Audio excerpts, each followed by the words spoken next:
Shalom, selamat pagi Bapak Ibu, Saudara-saudari kekasih. Selamat datang di gereja kita GPDI City Life Church untuk kita sama-sama mengikuti ibadah raya kedua di hari Minggu terakhir di bulan September 2025. Sebelum kita masuk ibadah, mari kita mensapa kanan kiri, depan belakang kita. Happy Sunday.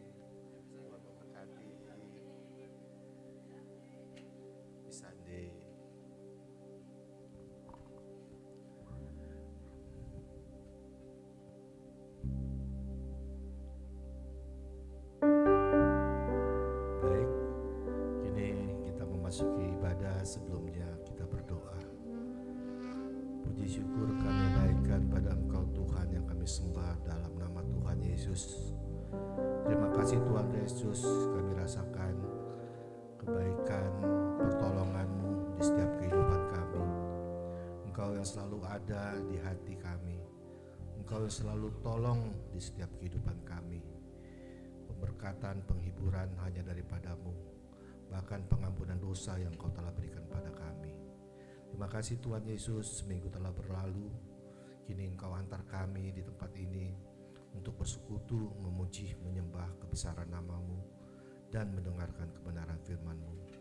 Sebelum itu Tuhan, kiranya kami mohon biar Roh Kudus ada di setiap hati pikiran kami, biar kami rasakan perjumpaan, kami merasakan urapan daripada-Mu ya Tuhan. Saudara kekasih kami yang berhalangan, Engkau yang menilik mereka pada minggu berikut, kesempatan berikut, biarlah mereka bersama-sama kami di tempat ini. Terima kasih Tuhan, semua Engkau telah siapkan para pelayan dan jemaat, baik yang di tempat maupun yang mengikuti secara online, sama-sama diberkati karena Engkau ya Tuhan. Kami buka ibadah ini hanya dalam satu nama, Tuhan Yesus Kristus. Haleluya, amin.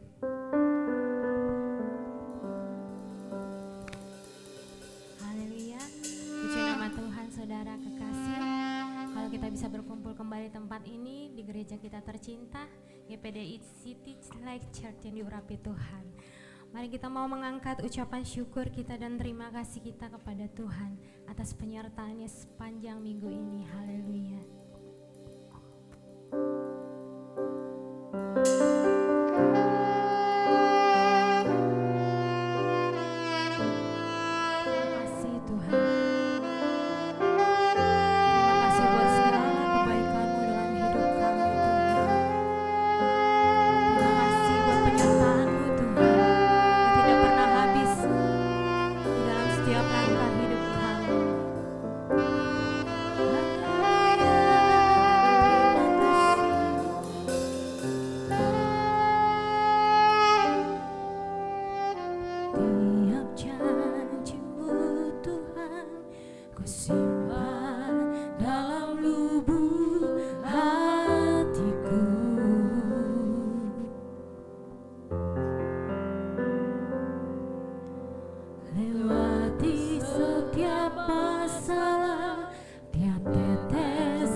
kasih setiamu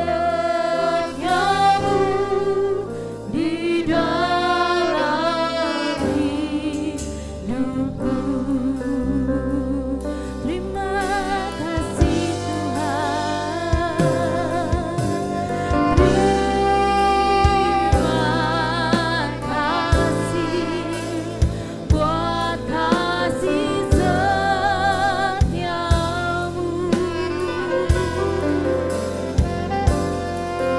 Penyertaanmu sempurna, janjimu tak pernah terlambat menolongku. Terima kasih Tuhan. Terima kasih, ku berterima kasih buat kasih setiamu di dalam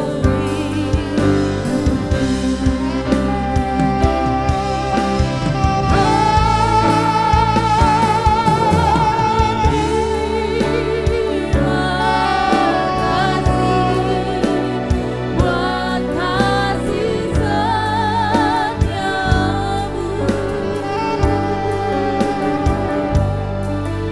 Penyertaanmu sempurna, janjimu tak pernah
bersorak-sorai dan memuliakan Tuhan.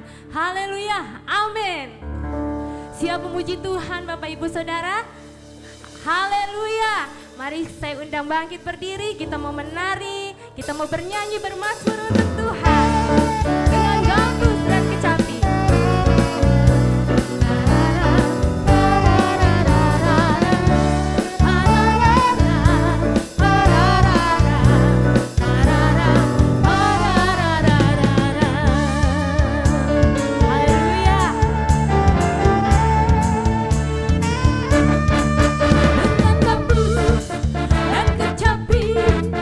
Mari kita puji Tuhan, bersorak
semua bersuka cita, amin.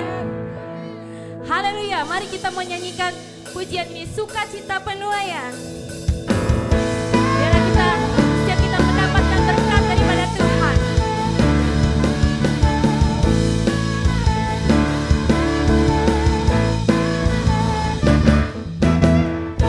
Ketika Tuhan memulihkan keadaan Sion, keadaan kita seperti orang yang bermimpi. Waktu itu mulut kita penuh dengan tawa, lidah kita dengan sorak-sorai. Ketika Tuhan memulihkan keadaan Sion, keadaan kita seperti orang yang bermimpi. Waktu itu mulut kita penuh dengan tawa, lidah kita dengan sorak-sorai. Yang menabur dengan mencucurkan air mata akan menuai dengan bersorak-sorai. Yang berjalan menangis sambil menabur benih, pasti pulang membawa berkat berkasnya. Yang menabur dengan mencucurkan air mata akan menuai dengan bersorak-sorai. Yang berjalan menangis sambil menabur benih, pasti pulang membawa berkat berkasnya.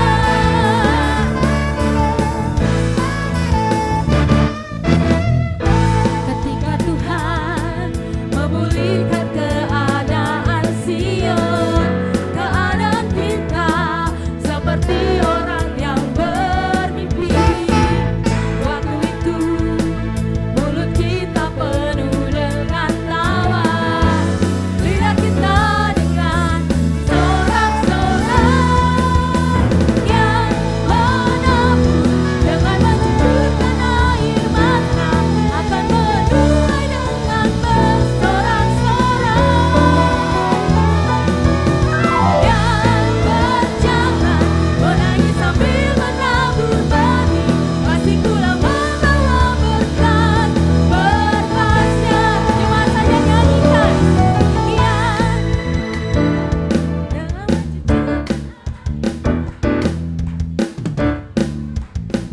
sorak-sorai. Haleluya. Yang berjalan menangis sambil menabur benih, pasti pulang membawa berkat berkasnya. Lebih bersemangat lagi, katakan yang menabur dengan mencucurkan air mata akan menuai dengan bersorak-sorai. Yang berjalan menangis sambil menabur benih, pasti pulang membawa berkat berkasnya. Pasti pulang membawa berkat berkasnya. Pasti pulang membawa berkat berkasnya.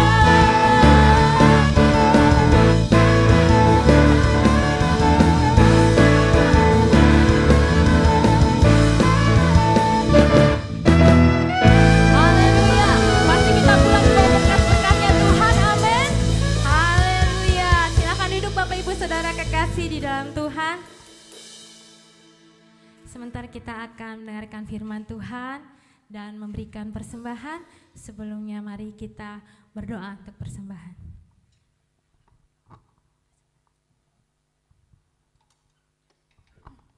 Terima kasih Tuhan Yesus, kami telah memuji, memuliakan nama-Mu Tuhan. Pada saat ini kami akan memberikan korban persembahan Tuhan. Besar kecil persembahan kami Tuhan, Kau tilik dari tempat yang mati, Kau memberkati kami masing-masing Tuhan. Terima kasih Tuhan, kami bersyukur dalam nama Yesus, haleluya, amin.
Haleluya. Kita sebentar juga akan mendengarkan kesaksian dari anak-anak sekolah minggu. Silakan adik-adik.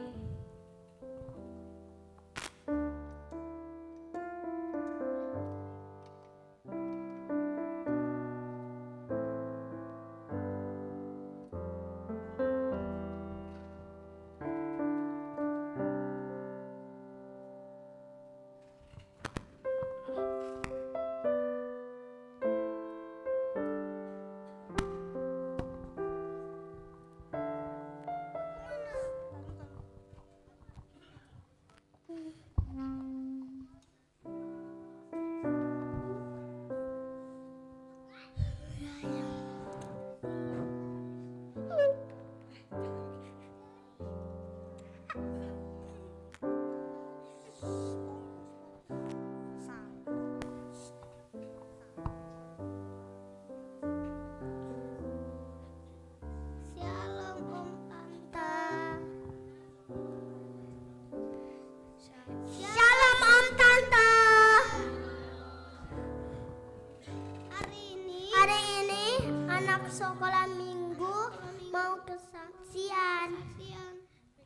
Memuji Tuhan. Musik.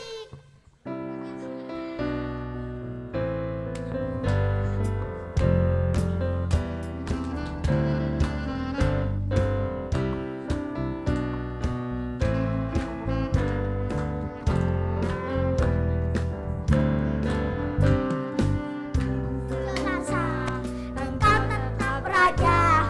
Rabu, Kamis, Jumat, hari, Jumat, Sabtu, Tuhan milikku, Minggu akuku, terus memujimu setiap nafasku, Allah Yesusku, setiap jantungku, Yesus segalanya. Setiap nafasku, Engkaulah Yesusku, setiap degup jantungku, Yesus segalanya.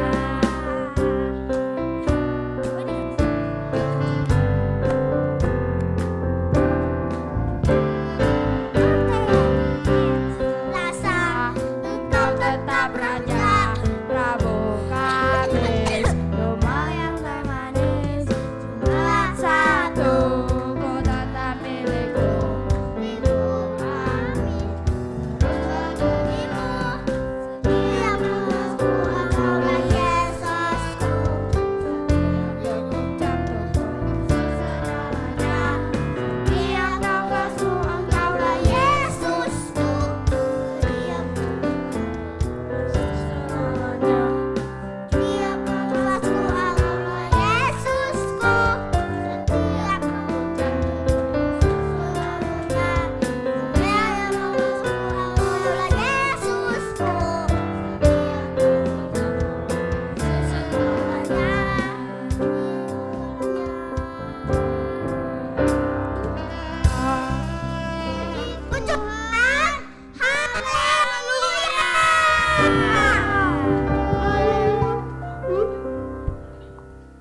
Oke, terima kasih adik-adik pujiannya.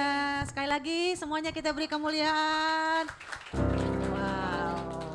Ya, sekarang kita lipat tangannya, tutup matanya. Kita mau berdoa. Ibu-ibu, bapak-bapak, arahkan tanganmu memberkati anak-anak kita. Bapa yang baik dalam surga, kami sangat bersyukur buat anak-anak-Mu Tuhan yang hari ini mereka dengan berani, mereka berdiri di depan para orang tua untuk menyaksikan bahwa Engkau Allah yang baik, bahwa Yesus Engkaulah Tuhan dan Raja dalam hidup mereka. Sebab itu Tuhan, kami para orang tua mengangkat tangan di hadapan-Mu, memohonkan berkat Tuhan dan melepaskan berkat Tuhan ada atas setiap anak-anak kami, turun atas setiap anak-anak kami di dalam nama Yesus, sehingga sungguh hidup mereka diberkati Tuhan, sungguh perjalanan hidup mereka disertai oleh Tuhan. Kasih sayang Tuhan selalu ada, selalu menopang, selalu menemani di dalam nama Tuhan Yesus, sehingga sungguh hidup mereka akan bertumbuh menjadi anak-anak yang takut akan Tuhan, anak-anak yang mengasihi Tuhan, anak-anak yang mau melayani Tuhan, dan hidup mereka menjadi berkat dalam nama Tuhan Yesus. Kami percaya Tuhan, berkat Tuhan selalu ada dan menyertai mereka. Bahkan Tuhan juga akan menolong kakak-kakak, baik Kak Esther dan juga Kak Lana. Engkau Tuhan yang akan memberkati dengan hikmat. Engkau Tuhan yang akan memberkati dengan pengajaran-pengajaran yang dapat diajarkan oleh anak-anak kami. Sehingga mereka akan semakin mengenal Tuhan, mengerti akan firman Tuhan. Kami juga berdoa untuk para orang tua, mama dan papa diberikan hikmat dalam membesarkan anak-anak dengan takut akan Tuhan, dengan tidak menjauhkan mereka dari Tuhan tetapi membawa mereka semakin dekat dengan Tuhan. Ini doa kami Tuhan, di dalam nama Yesus kami sudah berdoa. Semua sama-sama katakan amin. Oke, thank you.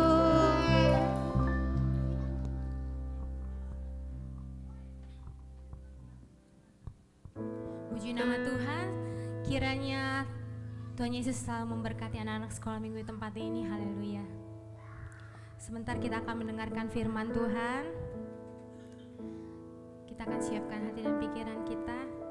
Sebelumnya saya mau bersaksi tentang pujian ini, haleluya. Tahun ini kami mendapatkan kabar yang luar biasa, ternyata suami saya kerjanya ditunda tahun depan. Buru-burulah kami dagang dengan pedenya, dengan iman dan percaya pasti kami diberkati Tuhan. Udah segala upaya kami lakukan, dari yang harganya murah kami bikin sarapan pagi 10.000, yang siangnya baru yang medium, dan yang sticknya itu yang agak mahal udah berjalan memang di GoFood, GrabFood, tapi sekarang penjualan itu sangat susah saudara, karena orang-orang juga pada ngirit rata-rata masak dan lebih ke offline, makanya online-nya tidak laku karena banyak biaya-biaya. Kemudian saya dengan PD-nya itu karena sticknya sudah laku gitu, responnya baik, saya buka lapaknya ternyata nggak ada yang beli. Sampai suatu saat kami harus membayar rumah kami, sewa rumah, dan itu nggak ada, kurang uangnya gitu. Terus kayak sedih gitu rasanya ya, udah bangun jam 2 pagi, udah semua udah dilakuin, kok nggak tetap nggak cukup ya Tuhan gitu. Terus saya dengar lagu ini, masa penantian adalah masa yang indah. Indah yang gimana ya Tuhan, aku bilang gitu. Kok aku berulang-ulang terus menghadapi masalah yang kayak gini gitu. Kemudian Tuhan mengingatkan saya kepada tema khotbah Bapak dan Ibu Gembala pada bulan ini, kalau kita boleh belajar melalui seorang Yakub. Yakub yang dalam masa penantiannya mendapatkan istrinya, ternyata dia juga tidak dapat, dan banyak hal lagi yang mertuanya bikin menghalang-halanginya, tapi dia tetap penuh dengan damai sejahtera, dia tetap tenang, dia tetap melayani Tuhan, dia tetap menabur firman di setiap apapun yang ia lakukan, sehingga Tuhan boleh memberkati dia lewat kambingnya, lembu dombanya itu yang totol-totol yang cuma punyanya si Yakub sampai saat ini, dan Tuhan memberkati dia makin kaya, semakin berkati lagi oleh Tuhan. Lalu saya bilang terima kasih Tuhan kalau Tuhan sudah kuatkan saya lewat pujian ini. Mari kita boleh belajar bersama-sama lagu ini saudara. Apapun yang kita doakan, terkadang apa yang kita tabur tidak sesuai dengan apa yang kita tuai, ada rasa lelahnya, ada rasa putus asanya, tapi ingatlah saudara, di dalam masa penantian di dalam Tuhan, pasti Tuhan akan membuat suatu semuanya indah dan kita akan menjadi pemenangnya, amin. Mari kita belajar sama-sama saudara.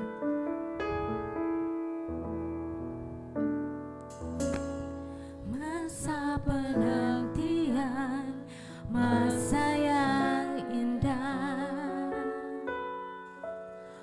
walau tak mudah, namun ku mau bersabar. Bersama Tuhan semua kan indah. Bila ku tak mampu, Tuhan kan mampukan, amin. Kuasanya sempurna, mampukan ku dapat bertahan. Bersama Tuhan semua akan indah. Ku kan tetap menabur walau masa penantian, walau penuh air mata, namun ku takkan menyerah. Perjuanganku kan jadi tuaian indah. Tuhan memampukan, aku pasti menang. Bukan tetap menabur dalam masa penantian, walau penuh air mata, namun ku takkan menyerah. Perjuanganku kan jadi tuaian indah. Tuhan memampukan, aku pasti menang. Mari bangkit berdiri bersama-sama saudara, kita nyanyikan pujian ini dari awal. Penantian masa yang indah, walau tak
menjadi Allah kami yang dahsyat, menyembuhkan yang terluka, berikan tenang bersamamu Bapa kami, mengalir kuasa dari tempat Maha Tinggi.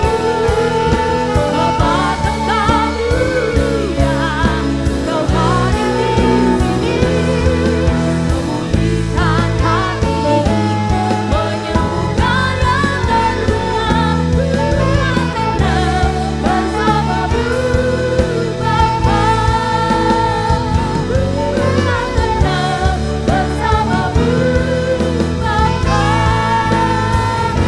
berikan tenang bersamamu Bapa. Haleluya, terima kasih Tuhan. Haleluya Yesus. Benar ya Tuhan.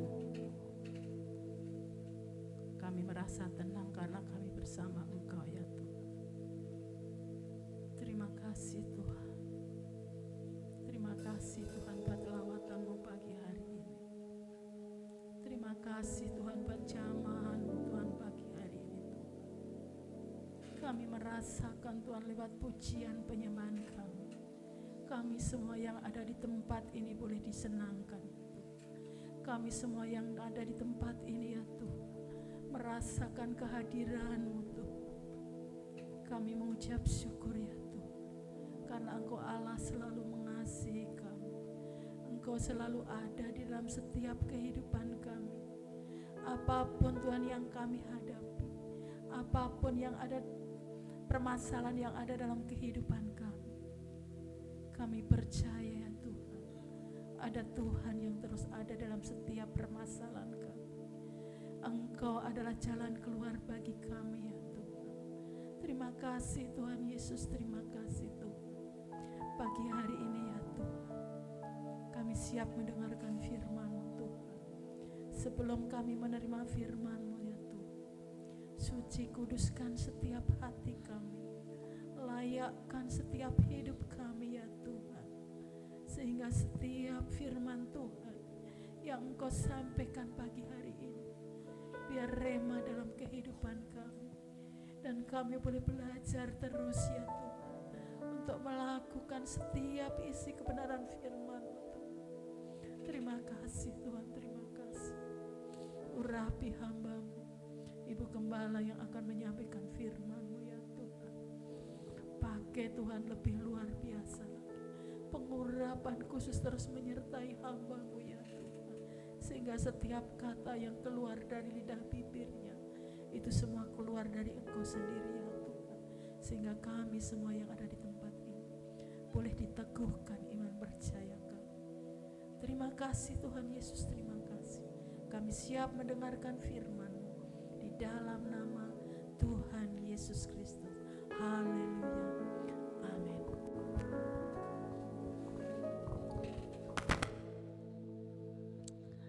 Haleluya. Puji Tuhan. Ya. Saudara, kita akan tetap terus ya belajar dari perjalanan Yakub. Karena dari perjalanan Yakub kita banyak mendapatkan pelajaran ya. Amin. Perjalanan Yakub itu pun juga menggambarkan perjalanan saya dan saudara yang terus-menerus Tuhan akan ubah. Amin. Oke. Hari ini kita akan belajar, sudah ada PowerPoint-nya, sudah bisa? Ya. Hari ini saudara kita akan pelajari hal yang baru dari perjalanan Yakub, yaitu Yakub harus menghadapi yang namanya konflik. Coba bilang 1, 2, 3, konflik. Iya ya.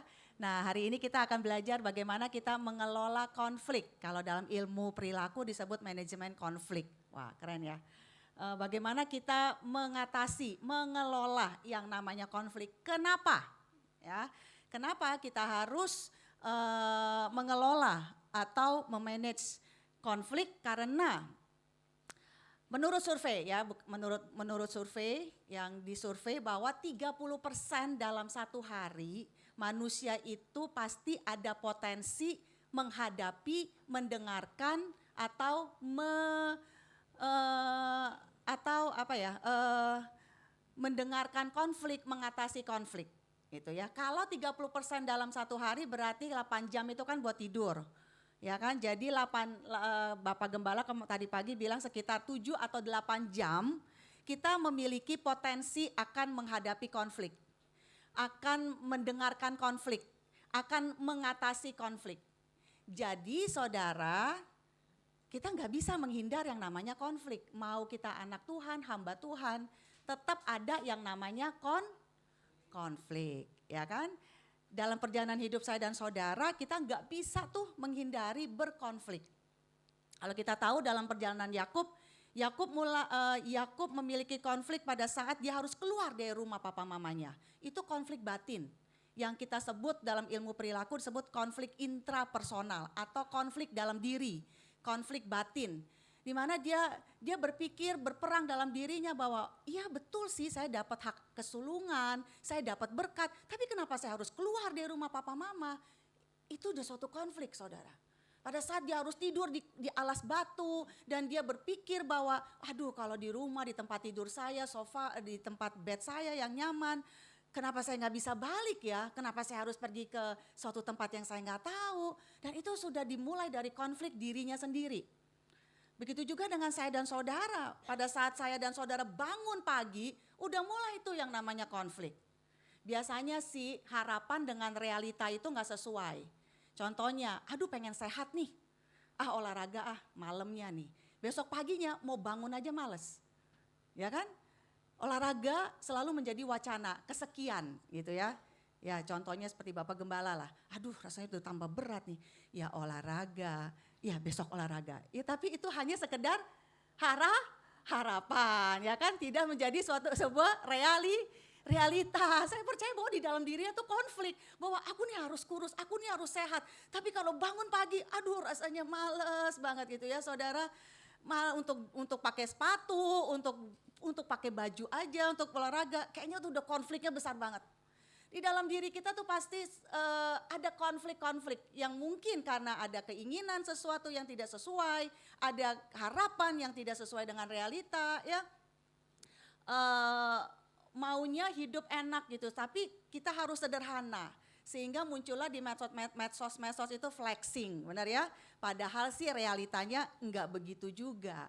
Ya, kadang-kala konflik dalam diri kita juga mungkin muncul pada saat kita tersakiti, dirugikan, aduh rasanya pengen bales nih, ya kan? Rasanya pengen bales apa yang dia buat nih sama saya. Tapi bertentangan dengan firman Tuhan, bahwa kita harus mengampuni. Itu jadi sebuah konflik yang tertanam dalam diri kita, aduh harus mengampuni.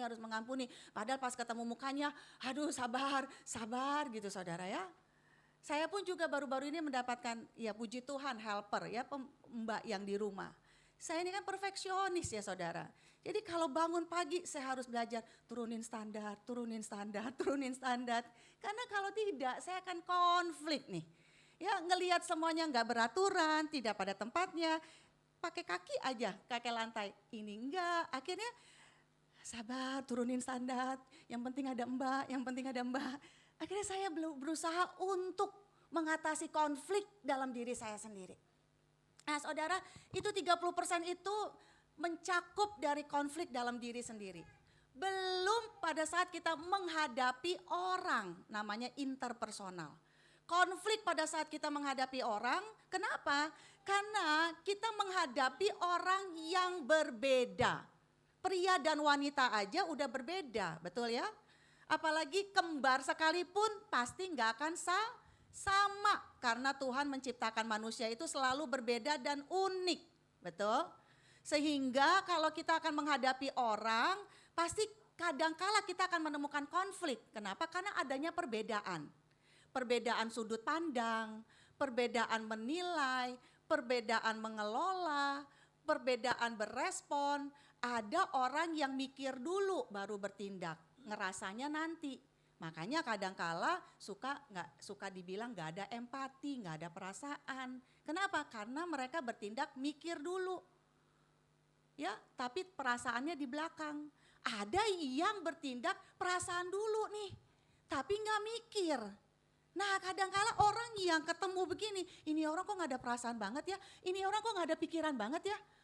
Akhirnya muncullah yang namanya konflik.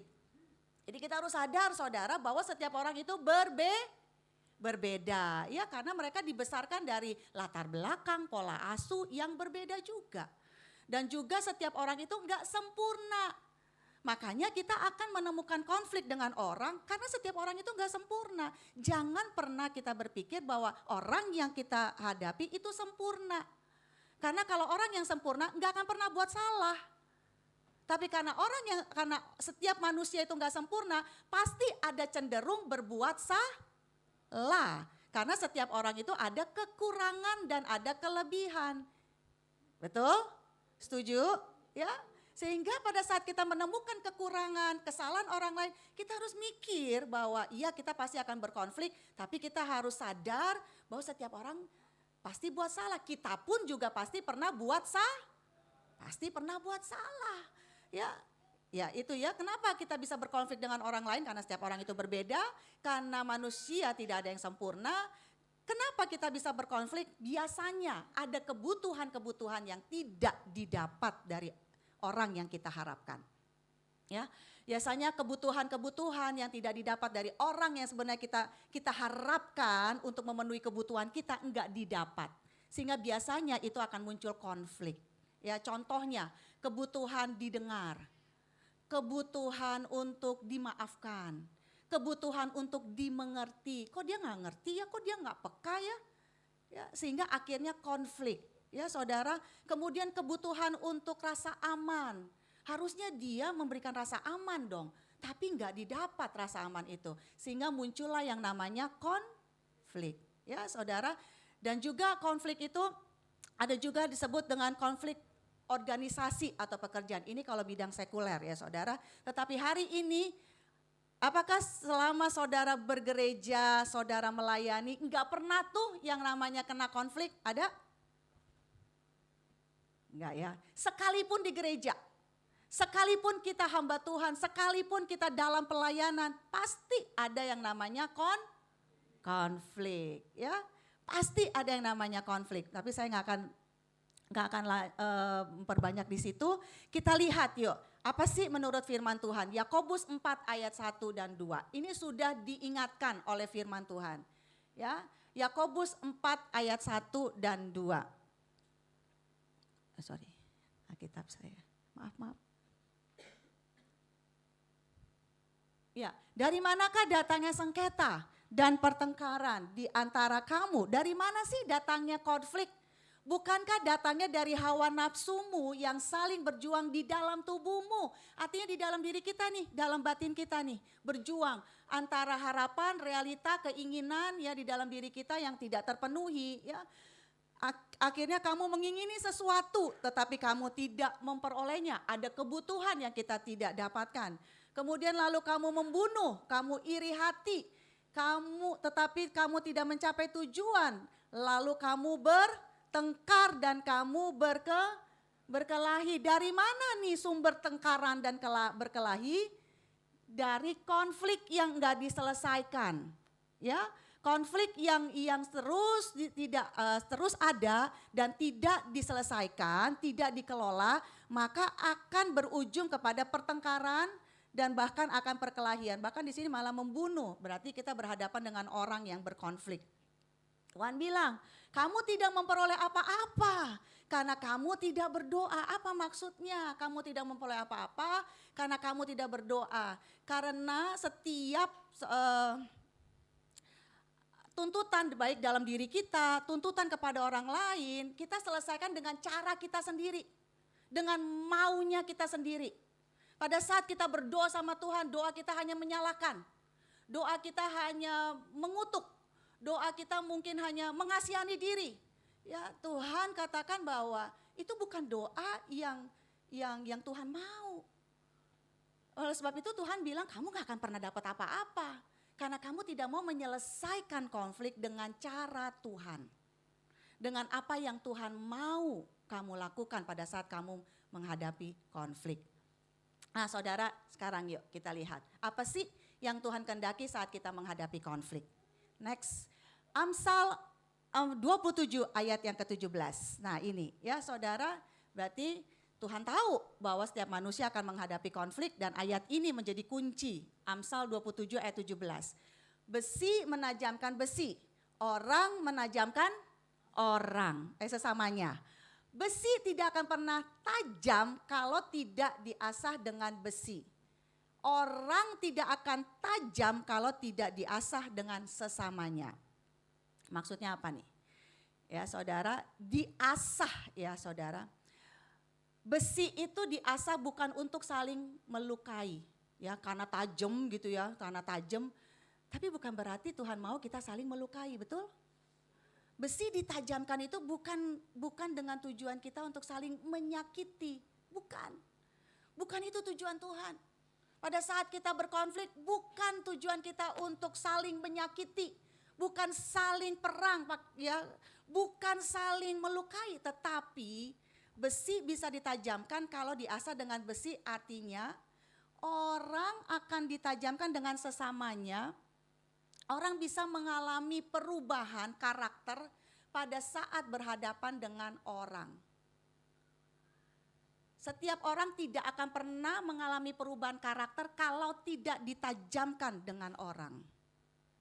Tapi kita akan bisa berubah karakter kalau kita ditajamkan dengan orang. Ini maksud arti dari firman Tuhan, diasah. Diasah itu kan bulak-balik. Artinya ada gesekan. Gesekan itu bisa berarti konflik yang mungkin 30% 8 jam harus menghadapi orang tersebut. Setiap hari harus bertemu dengan orang tersebut. Tetapi gesekan konflik itu harus dihadapi, harus dikelola. Amin. Ya, harus dikelola, harus dihadapi. Sampai tajam. Maksud arti tajam itu artinya tajam itu kan mengalami suatu perubahan dong, dari tumpul menjadi tajam. Ya, artinya ada sebuah perubahan di situ. Artinya Tuhan mau melatih saya dan saudara sampai kita menjadi ahli. Amin.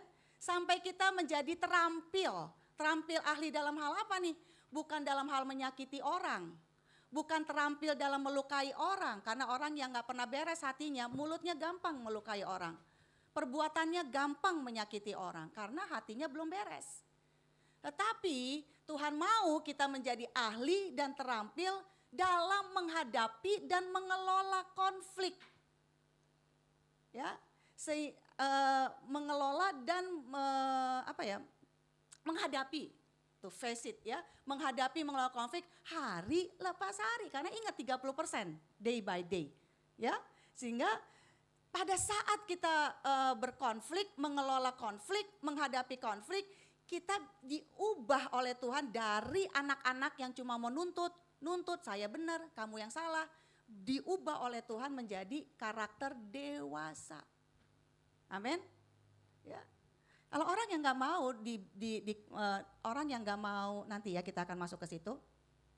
Dewasa itu artinya apa, saudara? Dewasa itu artinya mulai belajar memahami orang lain, melihat sudut pandang dari orang lain. Kalau menurut dia dalam masalah ini gimana ya? Mulai belajar memahami orang, bukan hanya melihat diri sendiri. Mulai menyesuaikan perbedaan, karena ngerti nih bahwa setiap manusia berbeda. Pria dan wanita pun berbeda. Cara berpikirnya pria, cara berpikirnya wanita itu pasti berbeda. Sehingga kita mulai diajar Tuhan untuk memahami yang namanya perbedaan. Haleluya. Ya, belajar untuk memahami orang, belajar untuk memahami dan menyesuaikan perbedaan, belajar untuk memperbesar empati. Ya, empati itu tadi yang saya katakan, kalau saya di posisi dia, kayak gimana ya? Nah, empati itu begitu. Belajar memposisikan diri kalau saya di posisi si A, kalau saya di posisi si B, gimana? Nah, itulah yang namanya memperbesar empati. Dan tujuannya adalah Tuhan ingin kita hidup dalam happy life. Saudara bisa bayangkan ya, kalau kita berkonflik dengan A, nggak selesai. Konflik dengan B, nggak selesai. Balik lagi konflik dengan A, nggak selesai. Kira-kira happy life nggak? Kayaknya enggak, saudara ya. Karena itu pasti akan bergejolak ya. Karena kembali survei ya, konflik itu, sebuah konflik akan menjadi racun. Ini menurut sekuler. Tapi kalau menurut firman Tuhan, konflik itu akan menjadi dosa kepahitan. Kalau sekuler kan menjadi racun ya kan. Tapi kalau saya artikan di sini, konflik yang tidak terselesaikan itu akan menjadi dosa kepahitan. Bukan karena konfliknya, ya, tetapi karena kita nggak mau nyelesain. Betul nggak? Ya, kita nggak mau menyelesaikan konflik. Kita mungkin males, kita mungkin takut ngadepin. Ya, nah saudara. Biasanya orang yang nggak mau menyelesaikan konflik akan melakukan ini nih. Yuk next. Yuk, biasanya nih saudara perhatikan ya. Orang yang nggak mau nyelesain konflik biasanya akan pertama distance. Apa sih artinya distance? Buat jarak. Ya, pokoknya gue udah nggak mau lagi berhubungan sama dia. Ya, blok WA atau keluar. Ya kan, betul nggak saudara? Kalau orang yang nggak mau menyelesaikan konflik biasanya menghindar. Atau biarin deh, terserah dia deh. Udah males gue, ya. Lebih baik gak ketemu dulu, biar waktu yang menyelesaikan, ya kan.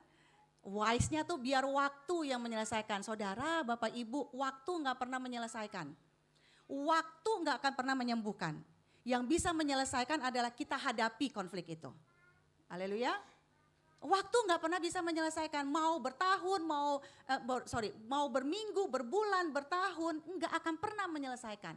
Makanya di akhir kita tahu kan bahwa Yakub harus ketemu dengan Esau, walaupun dia sudah dipisahkan, betul?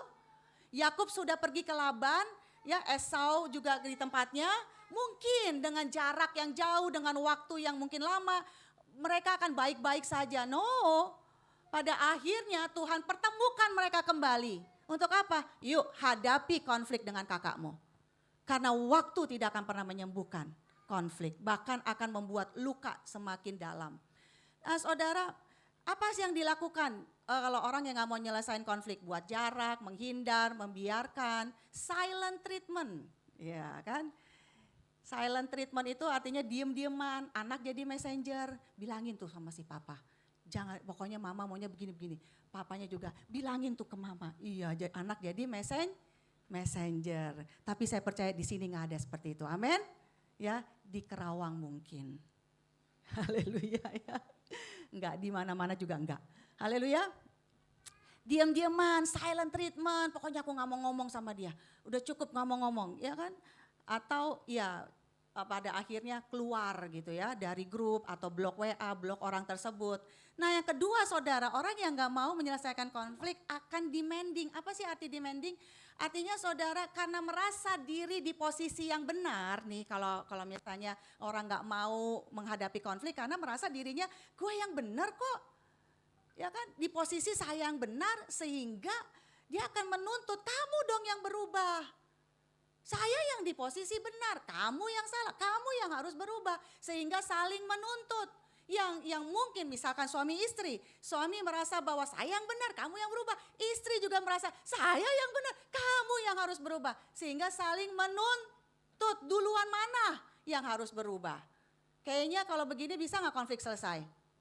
Nggak akan pernah bisa selesai saudara.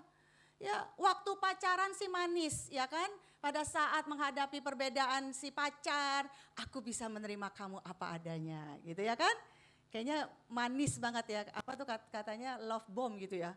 Dibom dengan kata-kata manis ya kan. Aku bisa menerima kamu, perbedaan datang karena kita bisa saling melengkapi ya kan. Itu pacaran. Tapi realita menikah, ada saat ketemu perbedaan, cara mengelola uangnya beda, cara beresponnya beda. Ya dulu kok kamu peka, sekarang kamu kok gak peka, ya kan? Akhirnya mulai saling menuntut. Kamu harus begini dong. Oh enggak, kamu yang gak menghargai saya. Saya udah mati-matian, kamu gak terima saya. Loh kamu dong yang harus mengerti. minta saling dipahami, minta saling dimengerti. Demandingnya muncul nih saudara, saling tuntut menuntut. Kalau nggak selesai masuklah ke pengadilan, ya kan saudara. Nah, merasa kenapa menuntut? Karena merasa dialah yang kadang-kadang playing victim bisa ada di situ. Saya yang jadi korbannya, saya yang banyak menjadi korban, playing victim. Nah kemudian saudara, orang yang tidak mau menyelesaikan konflik, distant, demanding, dan defensif. Apa itu defensif?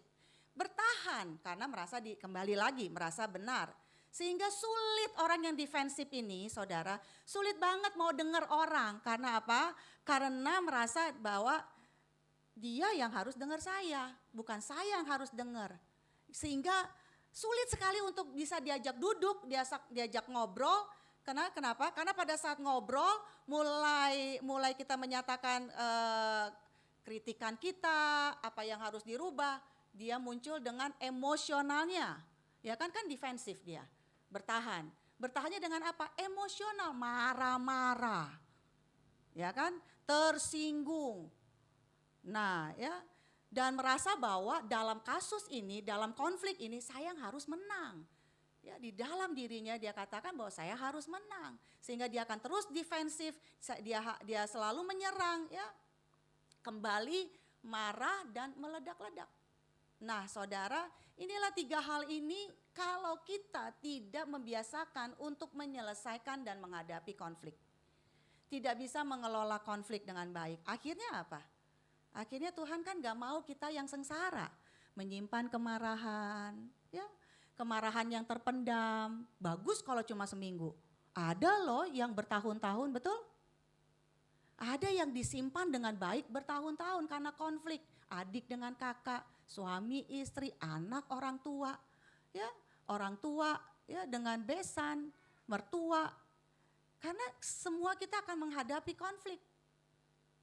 Sehingga kita menyimpan kemarahan. Kemudian orang yang menyimpan kemarahan akan menguras energi. Menguras energi, lelah hati, lelah perasaan, betul? Ya kan? Bangun, keinget lagi, kesel, ya akhirnya hari-hari penuh dengan kemarahan, ya meledak-ledak, mudah tersinggung, karena udah menguras energi, energinya udah habis, sama yang tersimpan nih kemarahan. Kemudian kalau kita udah lelah hati, maka akan menguras yang namanya kadar kasih. Kadar kasih kita itu kasih kita udah mulai berturun, sabar kita pun juga udah mulai berkurang, dan akhirnya melahirkan pertengkaran-pertengkaran yang baru. Bertengkar lagi, diungkit lagi, ya yang sudah lama. Kenapa? Karena masih terpendam, masih diingat. Diungkit lagi, bertengkar lagi. Kenapa bertengkar lagi? Karena yang pertama aja belum diselesaikan, belum dihadapi. Ya saudara, sehingga pada saat sudah mulai bertengkar lagi, akhirnya rusaklah yang namanya hubungan. Hubungan orang tua dan anak bisa rusak, hubungan suami istri bisa rusak, bahkan keperceraian, perpisahan, hubungan adik dan kakak. Ya. Kenapa sih? Karena konflik yang tidak mau dihadapi.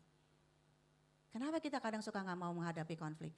Takut, males, berdebat. Karena kita berpikir bahwa kalau kita harus hadapi konflik, kita harus berperang dulu, ya kan? Menghadapi, mungkin dia gak akan berubah, tapi Tuhan mau kita harus menghadapi konflik. Kenapa? Yuk kita buka 1 Yohanes 4 ayat yang ke-20. 1 Yohanes 4 ayat yang ke-20. Ini harus kita ingat saudara.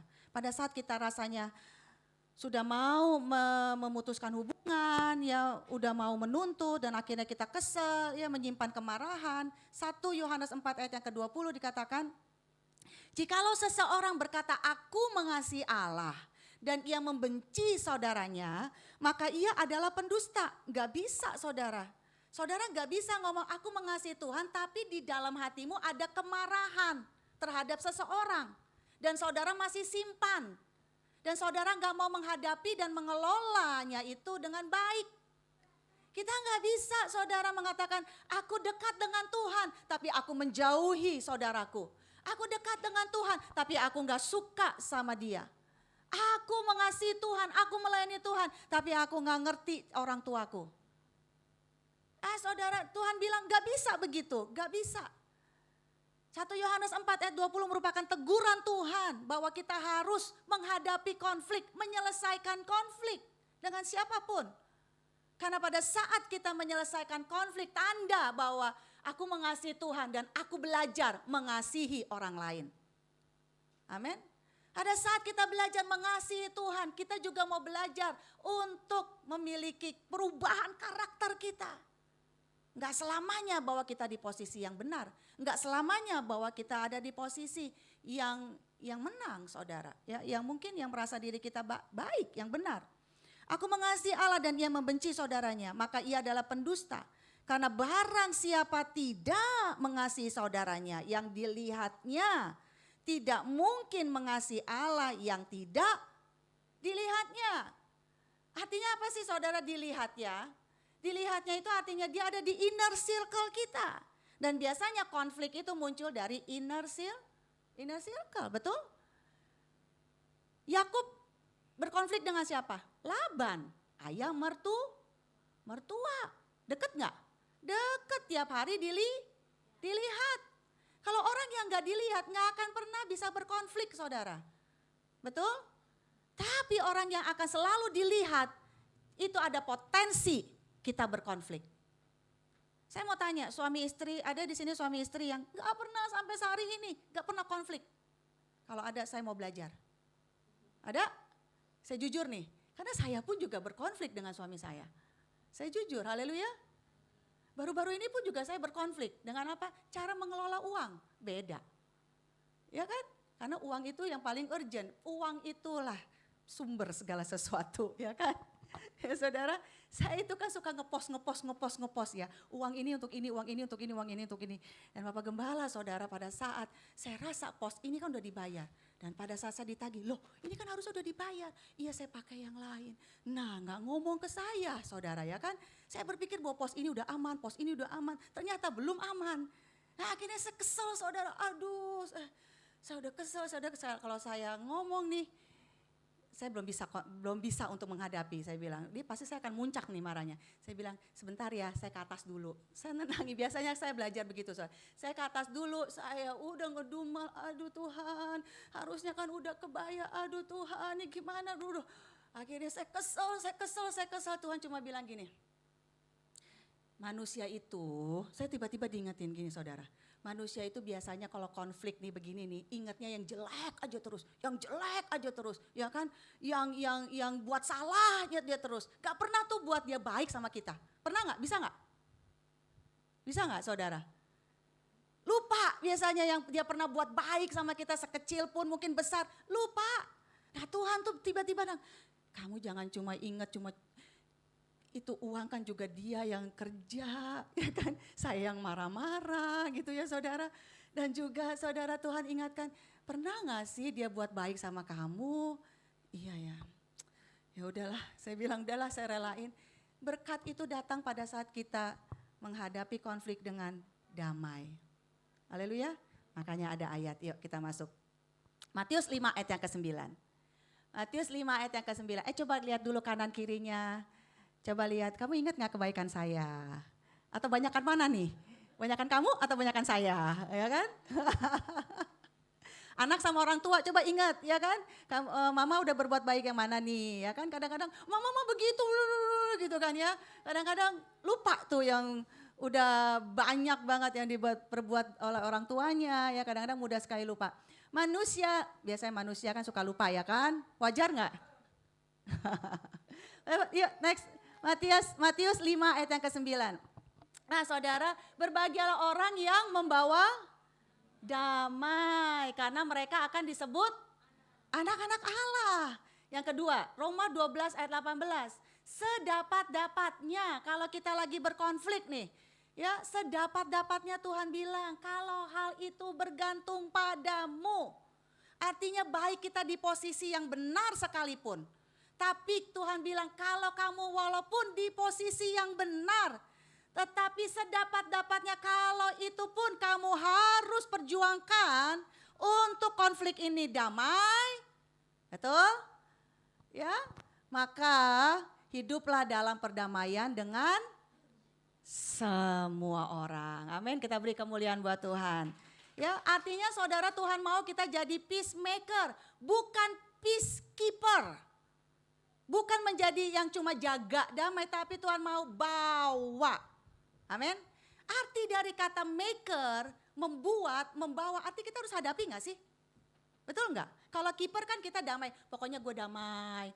Atau mungkin kadang-kala orang tuh supaya aman, lu mau apa aja deh, gue buat deh biar selesai. Tapi itu nggak akan pernah menyelesaikan, saudara. Ya, tapi Tuhan mau selesaikan dengan hati ini damai. Coba elus-elus dadanya, damai ya kan, bawa damai ya. Walaupun lagi konflik ya, dengan suami, dengan mama, dengan papa ya, dengan saya pun, dengan mbak saya ya, damai. Setiap pagi saya harus turun damai ya kan ya saudara. Supaya apa? Supaya kita bisa berkonflik dengan benar ya saudara. Yuk coba kita lihat Matius 5 ayat yang ke-23. Matius 5 ayat yang ke-23.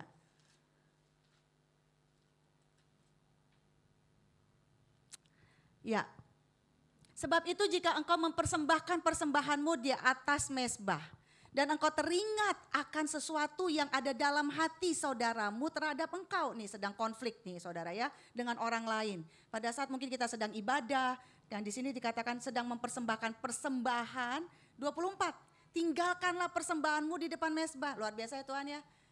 Walaupun marah tetap harus kasih persembahan. Jangan dibawa tuh persembahan, tinggalin persembahannya, tapi kitanya yang pergi. Tuhan bilang, tinggalkan persembahanmu di depan mezbah, bukan bawa lagi, dan pergilah apa? Berdamai. Berdamai dahulu dengan saudaramu, lalu kembali untuk mempersembahkan persembahanmu itu. Jadi kembali lagi kita ke mezbah. Ya saudara, artinya bahwa setiap saya dan saudara itu harus memulai dulu dari kita, jangan tunggu. Kadang-kadang kita saling menuntut, ya menunggu.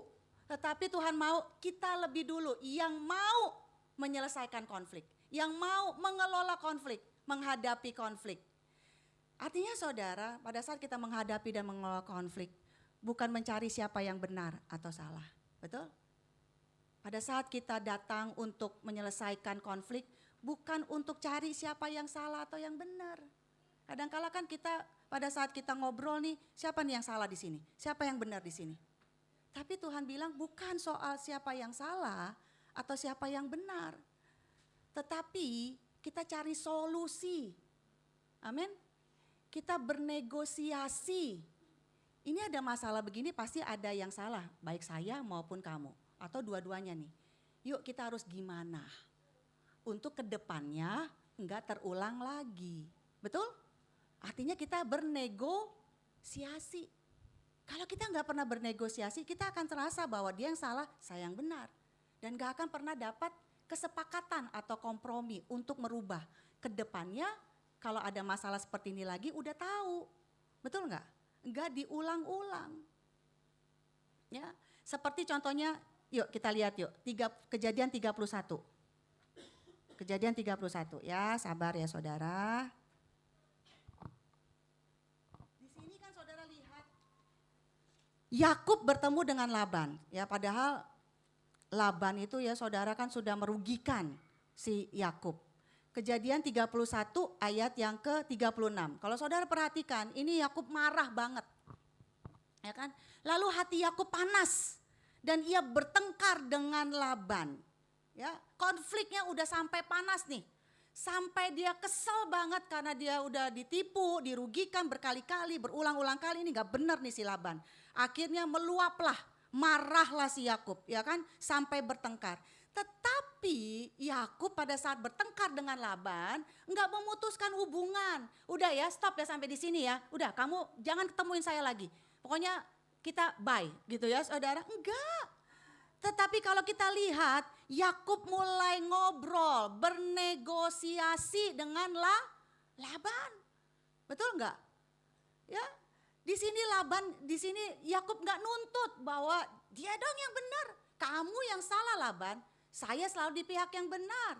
Tapi Yakub enggak pernah ya merasa bahwa dia benar, ya merasa bahwa dia yang paling jadi korban. Tetapi kalau saudara baca Kejadian 31 di ayat selanjutnya, bahwa Yakub walaupun dia bertengkar, walaupun dia panas hati, tapi dia masih mau bernegosiasi dengan Laban.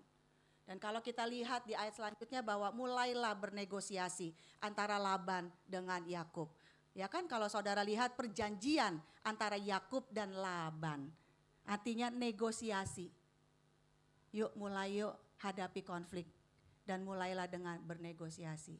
Kalau hal ini nih, apa yang harus dirubah dari saya? Ya dong, betul gak?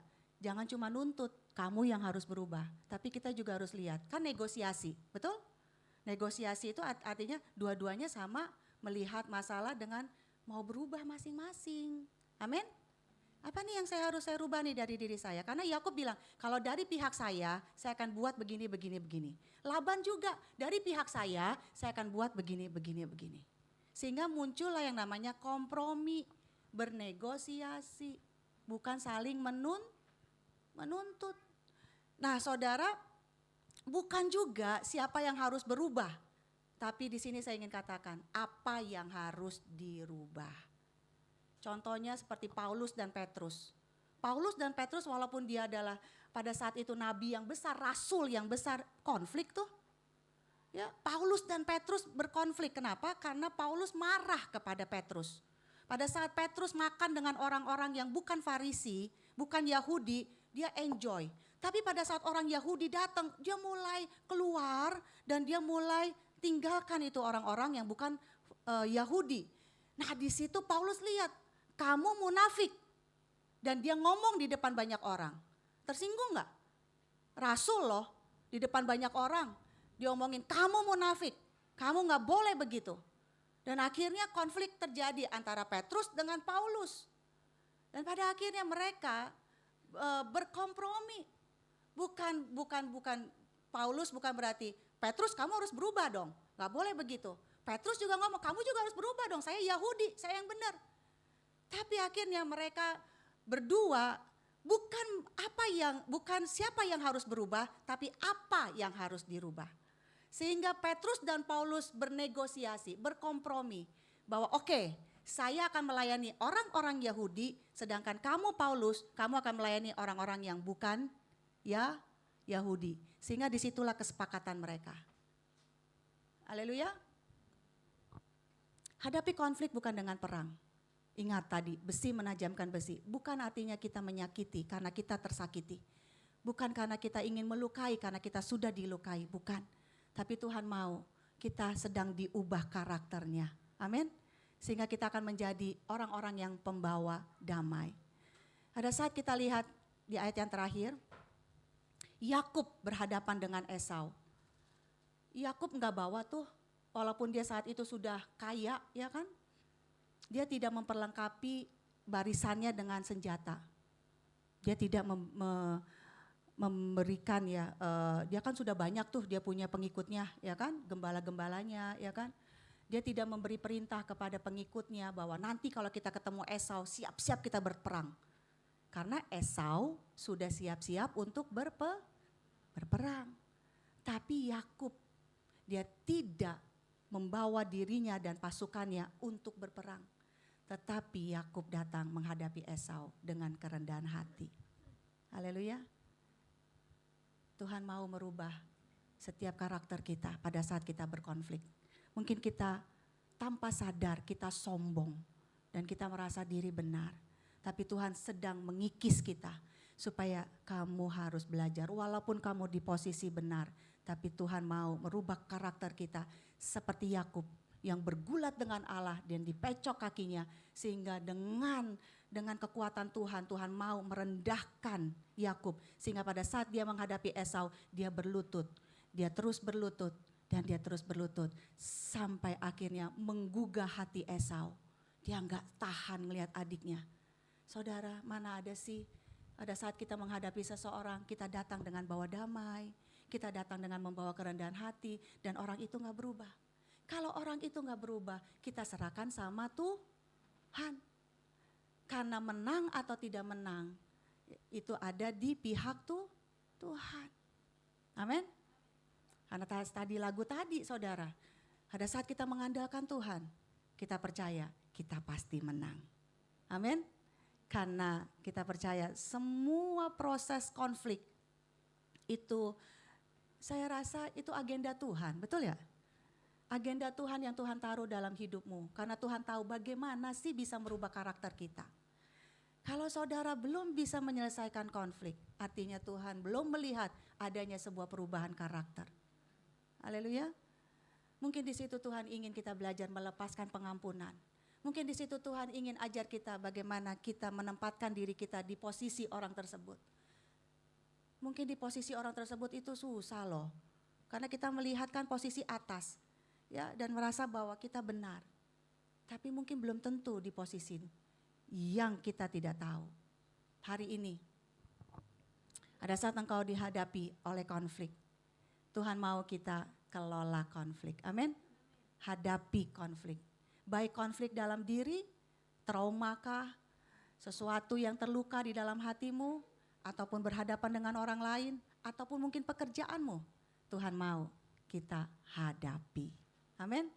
Jangan kita simpan, jangan kita malah saling melukai, karena itu bukan yang Tuhan mau. Yuk kita tundukkan hati kita.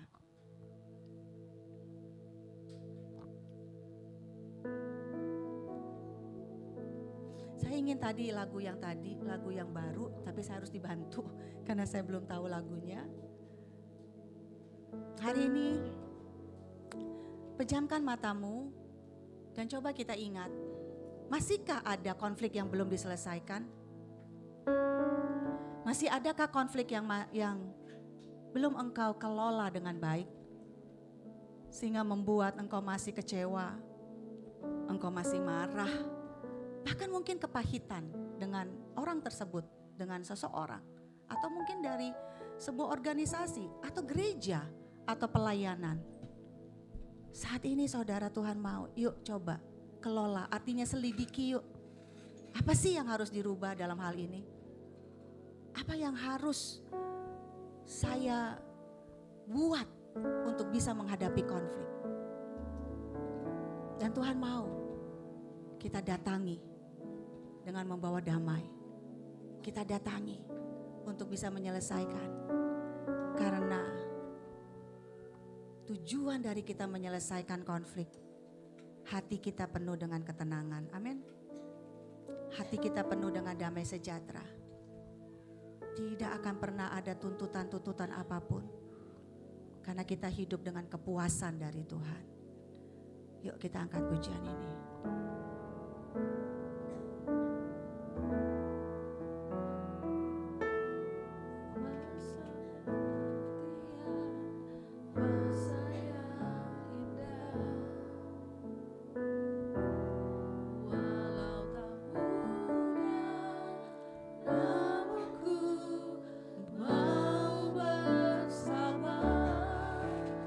Bersama Tuhan, amin. Yes Lord, yes Lord. Aku tak mampu, Tuhan kan mampukan. Kuasanya sempurna, mampukan ku dapat bertahan. Bersama Tuhan semua akan indah. Amin, amin. Tuhan tetap menabur dalam masa penantian. Walaupun air mata, namun ku takkan menyerah. Perjuanganku kan jadi tuah yang indah. Tuhan memampukan.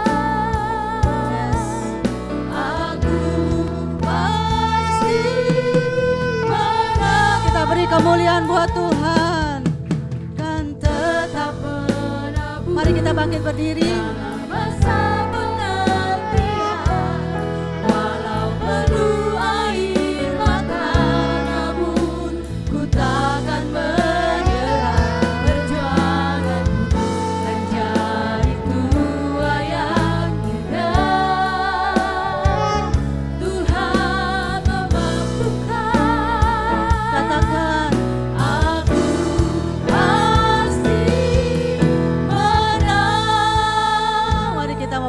lagu ini kita angkat pujian dari awal. Masa penantian, masa yang indah, walau tak mudah, namun ku mau bersabar. Bersama Tuhan semua akan indah. Pada saat kita gak mampu, Bila ku tak mampu, Tuhan kan mampukan. karena kita hidup dalam kuasa Tuhan. Yang sempurna mampukan ku dapat bertahan. Bersama Tuhan semua akan indah. Bukan tetap menabur, Tuhan tetap menabur dalam masa penantian. Walau penuh air mata, namun ku takkan menyerah. Perjuanganku kan jadi tuaian indah. Tuhan memampukan. katakan dalam hatimu,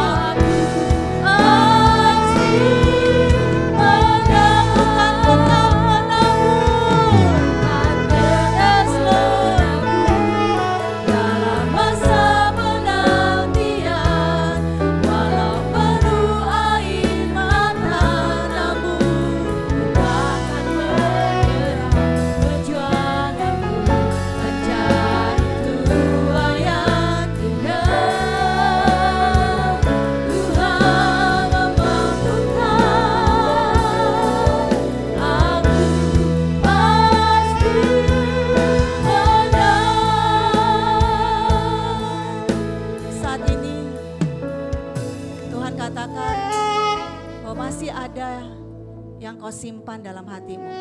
Tidak ada yang tahu. Engkau kecewa dengan seseorang, engkau menyimpannya. Ada yang engkau bukan menyimpan, tetapi engkau menyakiti dirimu. Saat ini Tuhan katakan, lepaskan pengampunan dan selesaikan konflik. Selesaikan masalah, karena itu akan melukai dirimu. Karena itu akan membinasakan engkau dengan kesengsaraan yang kau buat. Hari ini Tuhan katakan, aku mengasihimu. Aku ingin engkau berubah.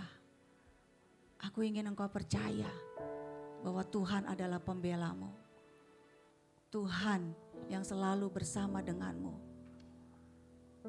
Jangan pernah malu kalau engkau menemui konflik dan menghadapi konflik. Jangan pernah takut pada saat engkau menghadapi konflik. Tuhan mau kita berani. Tuhan mau kita berani dan menghadapi konflik. Jangan pernah menunggu dia berubah dan engkau merasa tersakiti. Tuhan tidak mau seperti itu. Tuhan mau ajar Yakub menghadapi Laban. Tuhan mau ajar Yakub menghadapi Lea, walaupun mungkin dia tidak mencintai Lea. Dan Tuhan ajar, waktu tidak pernah menyembuhkan dengan Esau, tapi bertemu dan menyelesaikannya. Itu yang membawa penyelesaian konflik. Hari ini, kalau kau masih menyimpan konflik yang mungkin kau hadapi berbulan-bulan yang lalu, atau bahkan bertahun-tahun yang lalu, hari ini Tuhan katakan selesaikan. Tuhan katakan selesaikan dengan membawa damai. Selesaikan dengan bukan salah atau benar, bukan siapa yang harus dirubah. Tapi Tuhan mau kita bernegosiasi, artinya kita belajar merendahkan diri. Kita belajar mau merubah diri kita. Mengalir kuasa dari tempat yang maha tinggi. Kita angkat hati kita, kita angkat tangan kita minta Tuhan mampukan aku. Tuhan mampukan aku untuk bernegosiasi. Tuhan mampukan aku untuk berkompromi. Dengan suami, dengan orang tua, dengan adik, dengan kakak. Ajar aku Tuhan. Mampukan Tuhan dengan kekuatan kuasa. Mari kita minta kekuatan dari Allah yang maha tinggi. Mengalir dari tempat yang maha tinggi. Kuasa dari tempat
mampukan kami Tuhan untuk menyelesaikan, untuk mengelola, untuk menghadapi.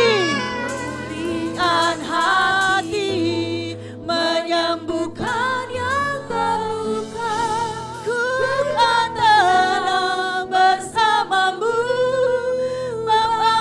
Dengan lebih sungguh-sungguh lagi katakan, mengalir Kuasa dari tempat maha tinggi. Amin.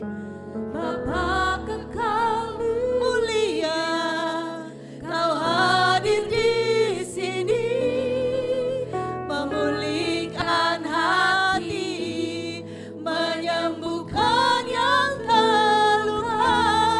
Ku kan tenang bersamamu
hambamu mau berdoa.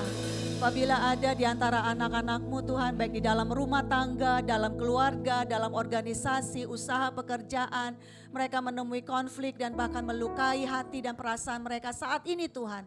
Hamba berdoa, pulihkan dalam nama Yesus.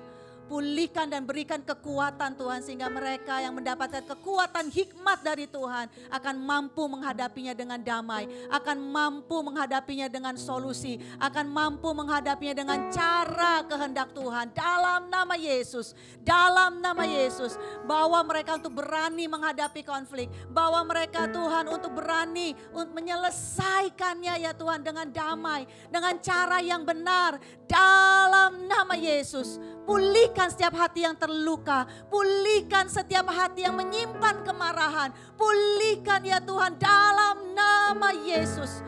Bahkan mereka yang sudah tidak tahu harus bagaimana Tuhan untuk bisa menyelesaikan dengan damai, Tuhan mampukan dalam nama Yesus. Berikan mereka jalan Tuhan, berikan mereka ya Tuhan firman perintah-Mu, hikmat-Mu Tuhan. Bahkan Roh Kudus yang akan bekerja menjamah setiap orang yang berkonflik ya Tuhan dengan kami. Sehingga sungguh Tuhan yang telah lebih dulu untuk menguasai roh mereka. Hati mereka ditundukkan dalam nama Yesus. Setiap kami ya Tuhan mau belajar berdamai. Setiap kami ya Tuhan mau belajar diubah karakter kami dalam nama Yesus. Terima kasih Tuhan buat kekuatan, buat kuasa Tuhan, pemulihan yang Tuhan berikan bagi setiap kami hari ini, pribadi lepas pribadi.